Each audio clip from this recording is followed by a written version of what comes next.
careful out there folks, this shark bites. But did you know that out of about 500 species of shark, only about a dozen have seemingly ever attacked a human being? For all of the shark movies and the stereotypes about their danger, only 36 people in the entirety of the United States have ever fallen victim to these toothy predators, as humans are far from their preferred prey. There's actually far more sharks dying due to hunting and fishing than people do to shark attacks.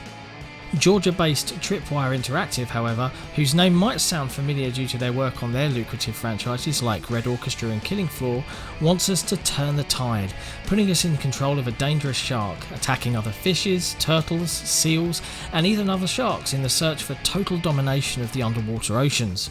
Oh, and for this shark, human beings are most definitely on the menu. This is Maneater.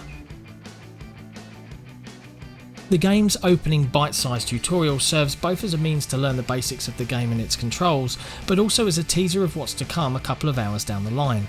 In this prologue, we take control of a fierce adult female shark who's seeking nutrition by eating smaller fishes, battling other predators, and showing no disdain whatsoever at the prospect of a bite or two into human flesh.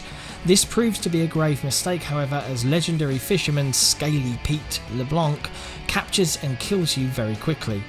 However, it turns out the mother shark was pregnant, and as Pete pulls the pint-sized shark out of its mother, and in the process leaving a gnarly scar, the baby shark manages to bite off one of sadistic Pete's hands. No satisfaction in taking down a baby shark, round 2 is set for another day. Our finned protagonist wants revenge. The player therefore takes control of this little shark. Small size, low health, not a huge threat to any creature bar the smallest of fishes, with a large XP bar clearly pointing out that it's merely a level 1 creature with much growth and evolution ahead of it. There's an obvious similarity to games featuring flight here, as there's absolute freedom underwater with no oxygen restrictions whatsoever, allowing for movement in any direction. Even short and amusing trips above the surface by jumping out of the water aren't out of the question, as long as the shark's lungs allow for such a detour. Not unlike many popular flash or mobile games of the past, the game appears to be relatively simple in structure. Avoid fishes too big and strong, eat the ones that you can manage to eat, and grow bigger and stronger so that you can tackle harsher opponents. From the tiniest and most innocuous of fishes to more aggressive barracudas, moving up to alligators, seals and beyond. Each living organism devoured provides XP and nutrients needed to grow bigger to evolve various parts of the shark's body. The developers don't call it a shark PG for no good reason. The smooth freedom of movement of the underwater areas is combined with a simple but effective combat model. There's effectively only one kind of attack, a bite. It is a shark after all, but it can be done via a swift bite or a prolonged one where the opponent gets thrashed around for a while as well. There's also little sprints the player can do towards an opponent, ramming straight into them to stun them or to simply outmaneuver them and attack them from a different direction, which can also be obtained by evasive maneuvers conveniently placed on the X and A buttons, going downwards and upwards respectively. Other than these, there's also a surprisingly effective and quite nifty hit the shark can do with his tail, enabling him to throw smaller enemies quite far away. That's more or less what the shark gets in the first areas, which mainly focus on more closed environments with swamps, rivers and polluted canals. These areas are small open world hubs connected together by canals or passages that only unlock if a certain story or growth criteria is met. Other than freely hunting for resources, side activities include finding hidden treasures underwater. Some of these include hilarious references to cameos to pop culture icons like the horror book and movie It, the famous cartoon SpongeBob SquarePants, and the legendary comedy show Arrested Development. There's also collectible license plates, hidden crates that stash resources, plus side quests usually involving eating a certain number of creatures in a specific area or defeating a particularly dangerous predator, or humans.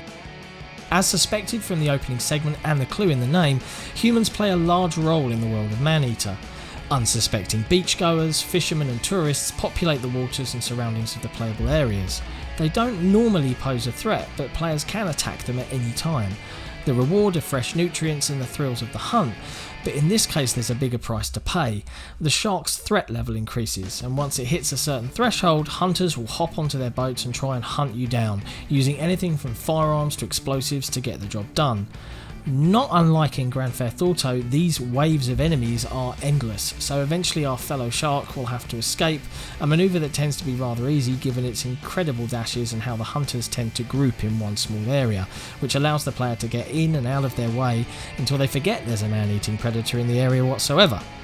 As the shark eliminates boats and hunters, the infamy level also rises from 1 to a maximum of 10.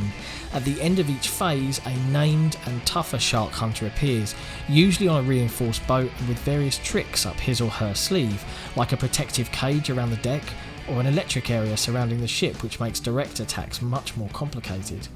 As the infamy level rises, any subsequent hunter will also be substantially tougher and better armed than their predecessor, so it's better not to provoke humans before reaching sufficient power levels through evolution and mutation.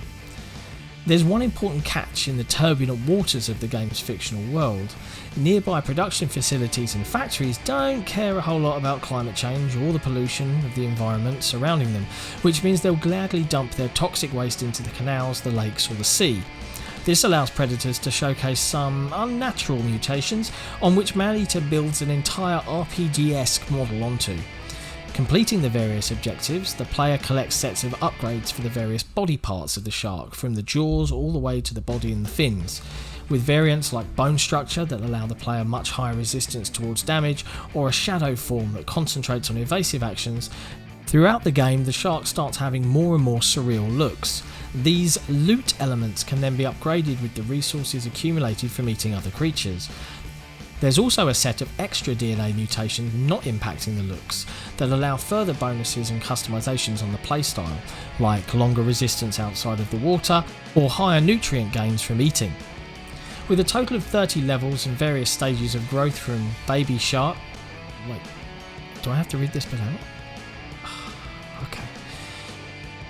With a total of 30 levels and various stages of growth from baby shark, through to teen, adult and elder variants, Maneater offers a character evolution that feels truly satisfying, both in terms of looks and effective combat possibilities. In many games, the look of the protagonist doesn't change a whole lot throughout an RPG like Evolution, but their loot and invisible stats will mean that whereas they initially could barely take down a chicken, by the end of the game they'll be destroying mythical beasts with their eyes closed. The progress in Maneater is far more satisfying, as the adventure starts with a little shark that can barely muscle through barracudas and ends it with a behemoth that eats seals whole and thrashes through a great white in a matter of seconds, taking the fight against whales and orcas as well. And the bigger size and agility means that areas that would seem gigantic and slow to traverse at first can now be swum through or jumped over with ease. Completing the various missions in an area, each zone will offer a ferocious apex predator to hunt down, a creature that is vastly more powerful than anything else in those same waters. An oversized alligator, a mutated mako shark, an enormous sperm whale. Beating these is a challenge, but nothing stops the player from moving away, eating some smaller creatures to gain back some health, and then getting back to the battle with your health points restored whilst the apex predator is still limping. There's also a cutscene at the end of each zone that moves the story forward. This is definitely one of the funnier parts of the entire game because it's presented in this reality show mockumentary style that constantly makes fun of local shark hunters, humanity and its pollution as a whole, also calling out the tropes and cliches of actual television programs with a similar formula. Players follow the turbulent relationship between Scaly Pete and his son, and subsequently the various phases of the prolonged battle between Pete and the shark. This narration, which also accompanies feeding, exploring and battle phases, is done by none other than Chris Parnell, one of the most recognised comedians in his years on Saturday Night Live, also known for his roles in the Anchorman movies and for voicing Jerry in the animated show Rick and Morty.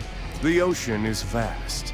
The majority of it still remains unmapped and unexplored by mankind. Perhaps Kyle shouldn't be so quick to dismiss his father's fevered ramblings. From a technical standpoint, Maneater is a slightly more mixed bag. Animals' assets are very solid and feel just right in the powerful Unreal Engine 4, whilst human models leave a little bit to be desired.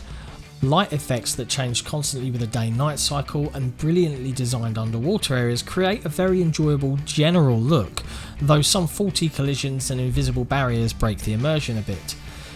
We also encountered frequent frame drops in the more chaotic moments, even on Xbox One X, and getting the game into unexpected scenarios resulted in a series of crashes which in one case cost us a whole level of infamy progress. All in all, the game's AA presentation shows its strengths and weaknesses alike. The game's general look is more than satisfying, but various technical hiccups and inconsistent graphics don't allow the game to truly compete with some more spectacular titles. This is especially noticeable given the developer's choice to go for a relatively realistic look that inevitably highlights the shortcomings as opposed to a more cartoonish or stylised approach. As the shark becomes bigger and stronger, with its mutations getting wackier by the hour, the scale of the battles also drastically increases, with the final area in the sea even offering missions where players will be facing several sharks at the same time, and of course the bombastic final confrontation against Scaly Pete and his army of hunters. This power trip manages to keep a good rhythm throughout the game as progress is quick, missions are short, and the humour is constantly present, and the relatively repetitive gameplay doesn't bore you by the time the end credits roll. Unlike many other open world games, in fact, Maneater can easily be completed in around 10 hours with 100% completion that sits below 20 hours as well. Given the scope, the ambitions and the technical background of the title, it feels like just the right amount of content, and twice as much filler and identical missions would have definitely felt forced. It may not compete with 100-hour colossi like Assassin's Creed Origins or Persona 5 Royale, but Maneater plays by its strengths, offering a unique concept, a compelling gameplay loop, a satisfying sense of evolution, and a humour that is absolutely on point. Maneater might not tick everyone's boxes, but it most assuredly sunk its teeth into us. Thanks for watching, and as always, if you enjoy what we do, please don't forget to give us a like and a subscribe, and maybe leave a comment on the video if you're feeling saucy. See you next time.